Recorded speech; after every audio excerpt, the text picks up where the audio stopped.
What's going on, everyone? This is a all questions answered playlist. This is a series. This is not one single video. This will be one of many videos, maybe 100 videos, however many questions there are out there, because we're constantly getting questions, residual questions, and no matter how many videos I make, I always get the same questions. And so in order to address all that, we are going to make a series out of, it could be 10 videos, it could be 30 videos, it could be 100 videos, however many questions there are that get residually asked is how many videos this series will have. So if you have a question, then this whole video series, this playlist, this showcase is for you. One of the questions I get asked a lot is, I have a boat, what should I do with it?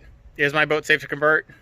What should I look for when I go get a boat? And that's really where it all starts to begin with, right? I mean, you watch the video and you're like, oh, I'm gonna get a boat, or I have this boat. Let's talk about what kind of boats make good boats to convert.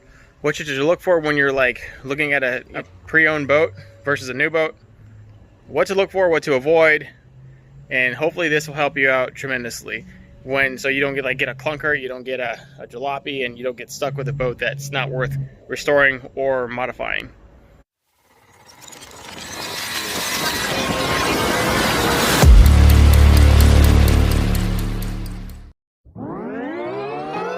So as far as old boats go, this one is a safer one to really use as an example. I got this one in a deal on a trade-off. It didn't, the trade-off didn't go so well, but this boat, at least it's in fair condition, I think. First of all, this is terribly bad.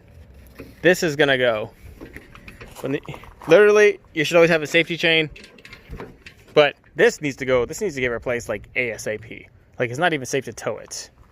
That's terrible, and unfortunately that's how a lot of trailer winches look. Not good. I've literally had my trailer winch fail, and if I didn't have an emergency like string, my boat would have flew right off my trailer onto the ground. I would have been one of those people. The bigger one,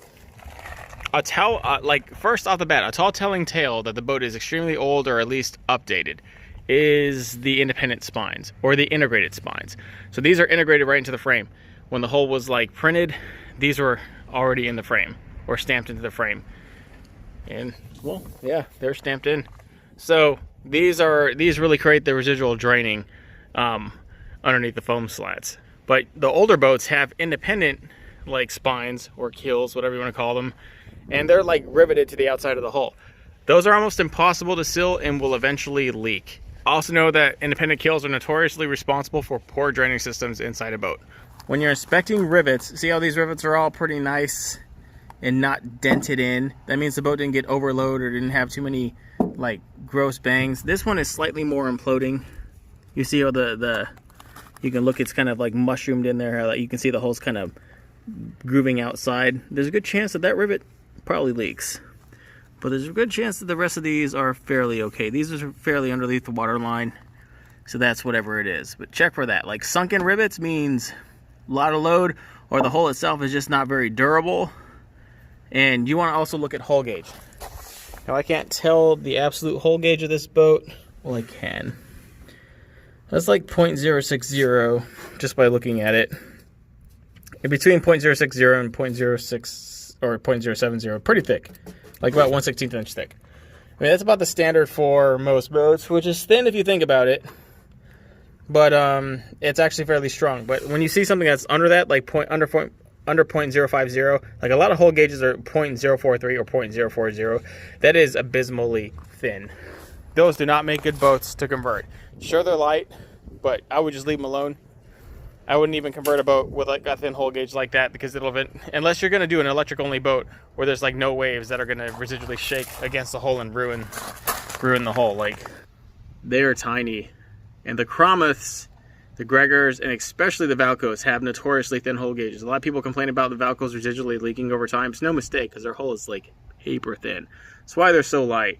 They subsequently have like an obscene safe working load to work with, like an obscene, like 6 persons or like almost 700 pounds for that little boat, little 13.5 foot like boat. I don't get it, but it's no mistake that those leak over time because of the thin hull gauge. That's why I have not ever converted another Valco.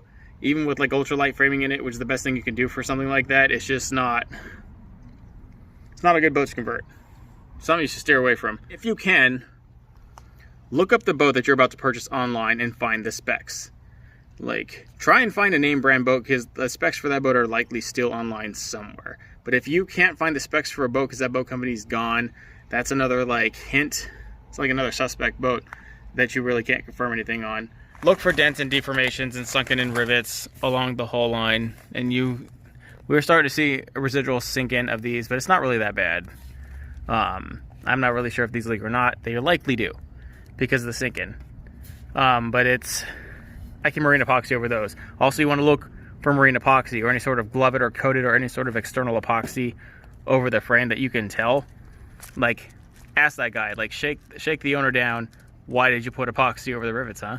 Why? And then really, if somebody fiberglassed over the hull, walk away. Just be like, nope, sorry, made a mistake. Yeah, good luck selling that thing to whoever sucker is gonna buy that boat. Don't get it. I was that guy. I've done it for you. I'm telling you, don't do it again. Also look for oxidation and pitting. This is what it looks like.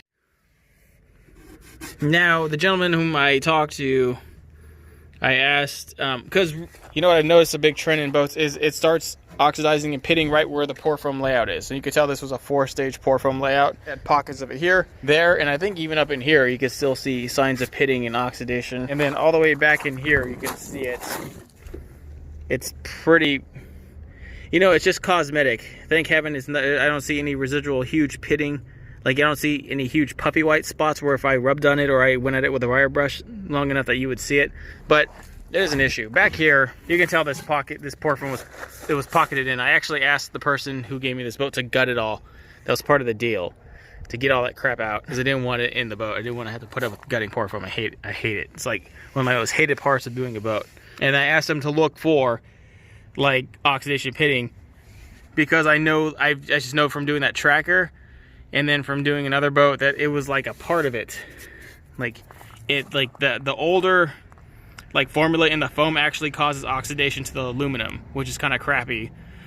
So I don't know if the new stuff, like I don't think the total boat stuff does. It's completely different formula. You can tell from the texture, but definitely something to think about. So when I redo this boat, I'm going to primer the inside of the boat to give it an extra layer of protection and hope that that's enough to stop any more of this. After I clean this out with a wire brush and, you know, an acid or whatever I got to do to get rid of the residual oxidation in the aluminum, I'm going to really go hard at it. But it only seems to be happening around these panels. This is right where the foam was, so I'm not too terribly worried about it. I don't see it spread down here. That could also be a grounding issue, where there's a grounding issue to the hull and that cause rapid electrolysis to the hull inside a freshwater platform. If you have electrolysis to the hull, like through a grounding issue in a saltwater boat, the hull like deteriorates literally within hours. But you can see all that crap in here. Also, a big thing of the transom. Most all transoms past a certain year, like even like the early 2000s, I think, use treated wood. You know, just in the recent years, I think they kept using treated wood, but it's a different kind of treated wood that doesn't deteriorate aluminum, so it's a different type of chemical treatment. But this one is likely old. But this is a great boat because look, these caps come off on my smoker craft. These caps come off, and then this comes right off after you unscrew it. And so what that means is, just with a little bit of reduction here in hardware and pulling out the old hardware, I can replace this transom. And that's a big thing. That's a giant thing, because there's holes in there, you know, it's holding the wood, and it's not too terrible, thank heaven. But it can come out, and I have a piece of synthetic board that'll go right in here, and I'll never have this problem again. Or I could just keep it like this and make sure I seal it up and foam it up. It's your call. Like, look at the residual condition of the boat. If the rest of the boat's beat up, it's like this thing was neglected and left out in the elements, and therefore has not had a great life and has not been taken care of well, and probably the transom is done so. If you can tell, look around here for signs of corrosion, because that's a really bad tail. If you see corrosion right here in the back, like the back would be the tall tailing tail, because generally where all the water collects and sits. And so if you see corrosion around anywhere the transom or anywhere leaking the outsides here, just walk away from the boat, because it is not worth keeping. Oh, real quick, what are the best boats to convert? Honestly, a boat with a 0.603 or thicker hull gauge in the 0.60 to 0.70 range. That's a nice hull gauge. A boat that's already has like a stock kit in it and not bench seats, like it's way easier to justify something with like a stock kit versus like something that's a 3 bench seat Jon boat or 3 bench seat little V-hull boat, because you can generally tell those boats were just, they didn't have original kit. So if somebody shakes you down, like law enforcement shakes you down later, you have a lot more plausible deniability if you have a boat like this boat that already had a kit in it, because this is legit aluminum bass boat. This was a bass boat before, you know, it was all gutted and took it apart. And this is the more important part of it all. This, okay, so 600 pounds or 985 pounds of the person's motor and gear. We can definitely beat that. We can likely beat the stock kit that was in this boat. We can likely make it lighter and much more efficient and still have more features. That's like the whole idea of doing this whole thing, but it's something to look at. You definitely want to pay attention to that, because if this is like 400 pounds safe working load, good luck with that. There's some that are only 350 pounds. The smaller the boat, like the worse it gets, but you really want a good 500 pound safe working load. 600 pounds is fantastic. You're really generally going to run into something that's 600 pounds unless it's like a 16-foot boat, or if it's a legitimately heavy, like Alaskan style 14-foot boat or a 1448 Jon boat.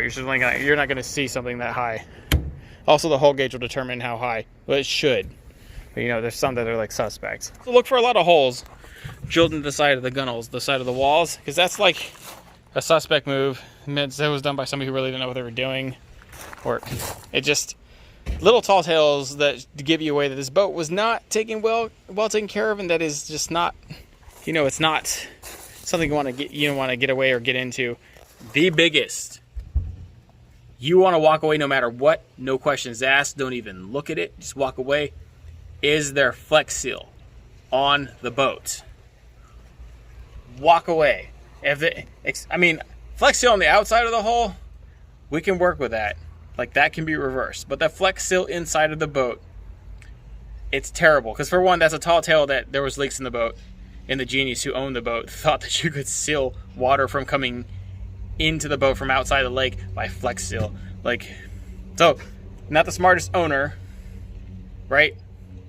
And secondly, where are you going to tell if there's a leak? You know how hard it is to get that crap off of the boat? It's like residually hard, because that stuff sinks into every little crevice, and if you get a leak in your boat, you'll never know where it is. You'll never know what rivets tie up.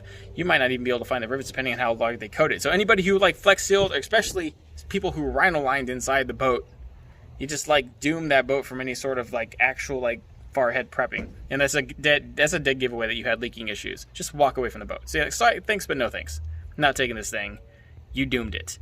You ultimately doom your boat if you put sealant like that inside of your boat. Do not do it. Well, thanks everybody for this video. Let me know what you thought about it and what questions you have that you feel I don't answer very well in my videos, despite my best try.